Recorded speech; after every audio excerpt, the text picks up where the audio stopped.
Assalamualaikum warahmatullahi wabarakatuh. Jumpa lagi di Curahan Kata. Pada kesempatan ini saya ingin membahas tentang gaya hidup asketisme. Apa itu asketisme? Menjauhkan diri dari kesenangan dan kenikmatan.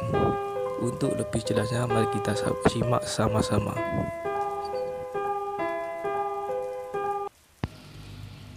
Asketisme dari kata askesis yang artinya sebenarnya latihan. Kalau kata-kata awalnya ya konotasinya berolahraga. Cuma ini makna harafiahnya ya. Jangan nanti kalian mau melakukan apa, saya mau asketik Pak, jalan pagi misalnya. Kalau sekarang tidak populer istilah itu ya, kalian pakai istilah biasa saja. Tapi memang aslinya itu. Makanya kalau dalam Islam itu kalian melakukan banyak upaya mendekat ke Allah, membentuk jiwamu biar bersih, jernih sehingga dekat ke Allah. Itu kan bahasa Arabnya riyadoh. Riyadoh itu ya kalau diterjemahkan letterlek sama, latihan. Jadi persis dengan kata-kata asketik ini. Jadi secara kata-kata itu.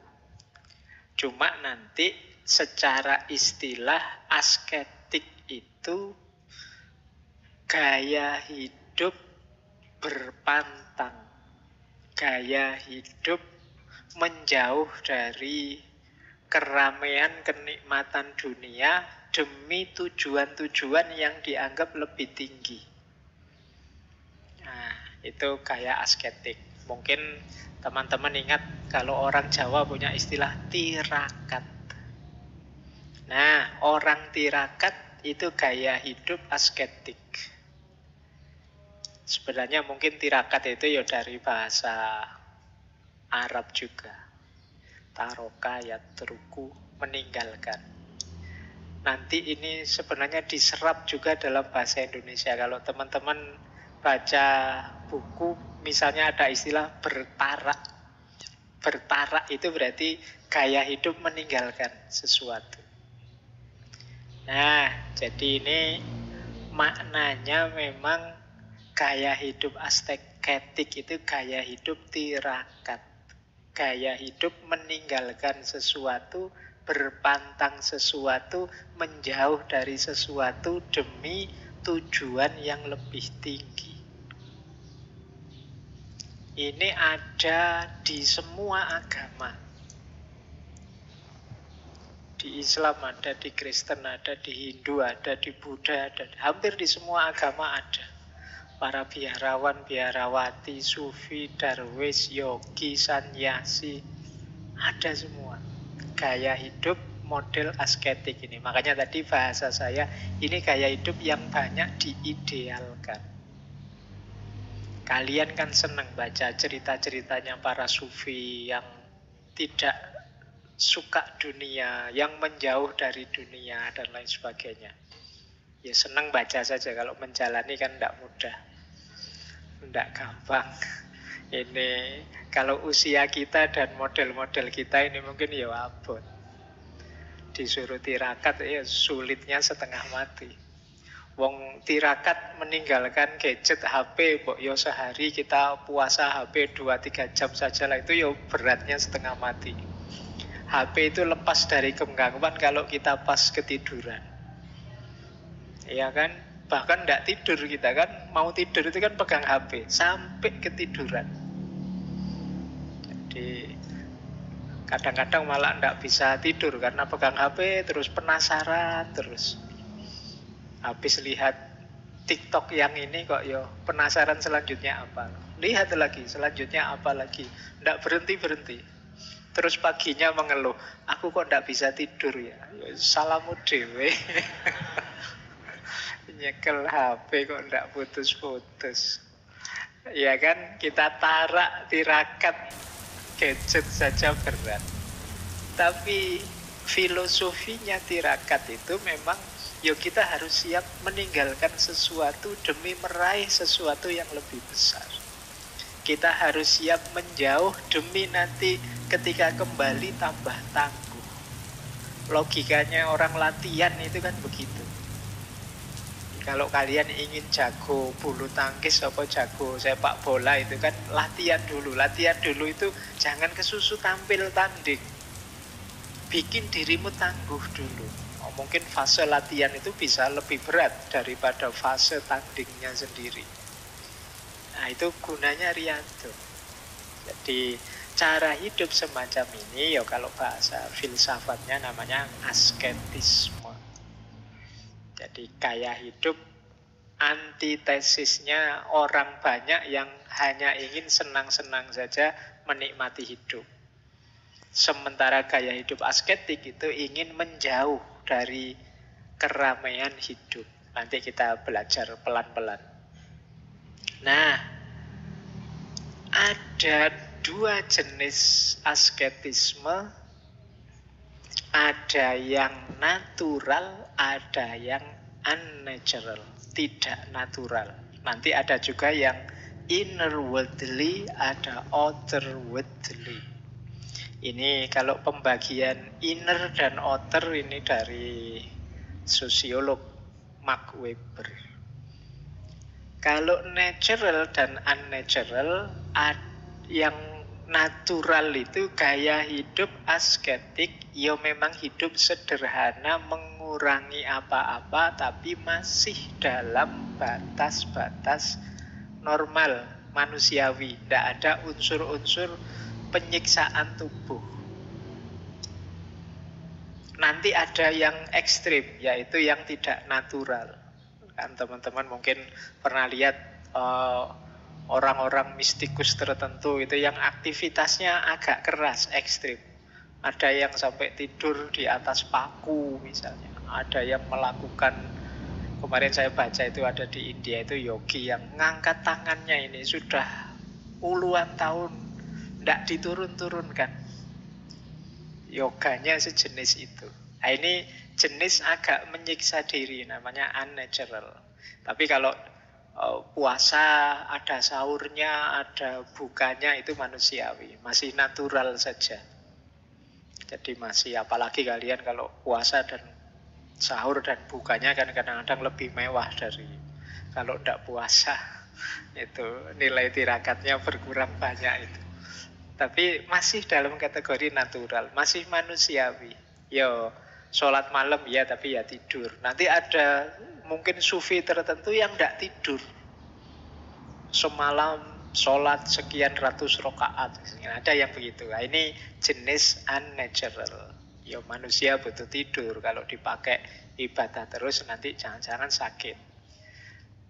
Nah ini, tapi memang ada itu. Kalau teman-teman membaca sejarah perilaku asketik, ya memang ada yang unnatural. Bahkan ada yang sampai menyakiti diri, menyusahkan diri. Itu kalau teman-teman membaca sejarahnya Buddha itu sebelum beliau mengalami pencerahan kan mengikuti tirakat-tirakat dari berbagai tradisi spiritual yang banyak diantaranya menyiksa diri. Nah, itu namanya unnatural. Demikian juga ada yang innerwardly, ada yang outerwardly. Innerwardly itu masih terlibat dalam hidup sehari-hari. Tapi kalau outerwardly itu keluar dari dunia terus hidup menyendiri. Nah itu outerwardly namanya. Kalau misalnya ada yang ke hutan menjauh dari masyarakat, hidup sendirian saja, tidak perlu dibantu orang lain, nah itu outerwardly namanya. Tapi memang menjauh itu dalam rangka tujuannya mendekat ke yang maha tinggi, bukan menjauh biar main gamenya nggak terganggu. Itu beda lagi, itu bukan tirakat. Saya tirakat pak, tidak keluar-keluar di kamar terus ngapain main game, ya tidak itu. Nah, kalau innerwardly itu masih terlibat. Orang Jawa punya istilah namanya topo ngerame. Topo ngerame itu sebenarnya aku ini sedang bersemedi, bertapa, tapi dalam keramaian. Jadi tingkah polanya orang di sekelilingku tidak mempengaruhi aku. Karena batinku sudah batin yang meditatif.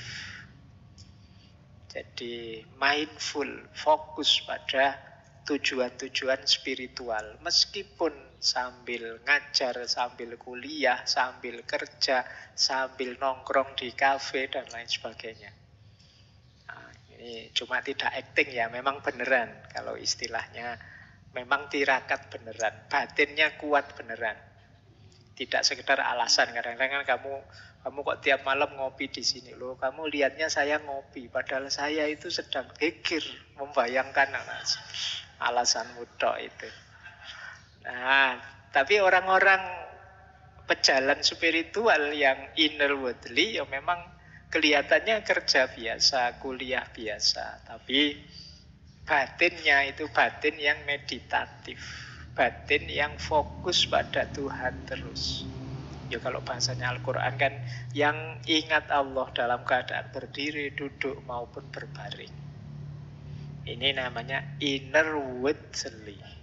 Ada juga yang memang menjauh. Zaman dulu kalau di Jawa ada istilah topo broto, menjauh dari keramaian ke tengah hutan. Ya hidup seadanya dari apa yang ada di sekelilingnya untuk mendekat pada Allah. Dalam tasawuf ada istilah uzlah dan kholwat. Uzlah itu menjauh dari keramaian. Kalau kholwat itu artinya mengurung diri. Jadi nyepi, menjauh dari keramaian.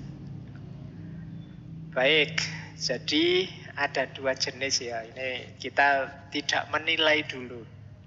Pak, itu yang tidak manusiawi itu berarti negatif ya Pak. Yo kasuistik, membacanya yo pakai perspektif. Kadang-kadang mereka ini kelihatannya pakai kacamata normal kita itu penyiksaan diri, tapi bagi mereka tidak. Bagi mereka punya pandangan bahwa fisik ini kadang-kadang memang harus disiksa sedikit. Biar ndak manja, biar ndak nyeleweng. Kayak kalian itu loh kan, sering sekali saya ditanya, Pak gimana caranya ndak males, gimana caranya istiqomah. Itu kamu agak kejem dikit sama dirimu ndak apa-apa. Kalau nggak dipaksa dikit ya biasanya ya males tetap. Istiqomah sulit. Saya pengen istiqomah tiap pagi baca buku misalnya. Itu godaannya banyak. Agak menyiksa. Pak, diri kita kok dipaksa tuh Pak? Iya, kalau nggak dipaksa manja kadang-kadang. Pingin enak terus. Nyari alasan aja. Lu kemarin kan janjinya tiap pagi baca buku. Iya Pak, tapi kan yo masa harus begitu. Kadang-kadang kan yo ada istirahatnya. Wong kita itu manusia. Ya, alasanmu gitu. Nah, yuk agak press sedikit dirimu. Kadang-kadang memang diri kita perlu agak ditekan sedikit untuk menghidupkan nilai-nilai ideal yang kita pancangkan dalam hidup ini. Biar nanti tidak kecewa. Sering saya pakai istilah berikan the best version, versi terbaik dirimu. Berarti apa? Ya melakukan apapun sepenuh daya, sepenuh tenaga. Sehingga kadang-kadang orang melihatnya, wah keras sekali ya, tidak manusiawi menurut saya, mungkin begitu. Tapi dalam konteks para darwis, para sufi, para mistikus itu sebenarnya bagi mereka memang tujuannya untuk melemahkan yang materi, yang fisik, karena dia sering jadi penghalang. Jadi lemes tidak apa-apa, mungkin begitu, karena dengan lemes itu tidak mikir aneh-aneh wis. Kalau kamu terlalu banyak makan, energimu berlimpah ruah, itu kan terus mikir aneh-aneh. Ingin nyoba ini, nyoba itu, menjelajah ini, menjelajah itu, ada dorongan nafsu ini, ingin itu, dan lain sebagainya. Tapi begitu kamu lemes, kayak kamu menjelang buka puasa itu loh. Itu kan lemes, itu ditawari apa-apa kan males. Terus pokoknya ingin segera buka puasa. Nanti habis buka puasa, energimu full, mulai mikir aneh-aneh sudah. Mulai melakukan yang aneh-aneh. Nah, logik yang sama yang dilakukan oleh para mistikus ini dengan gaya hidup asketisnya. Sehingga kadang-kadang ada logik melemahkan yang fisik biar yang batin kuat.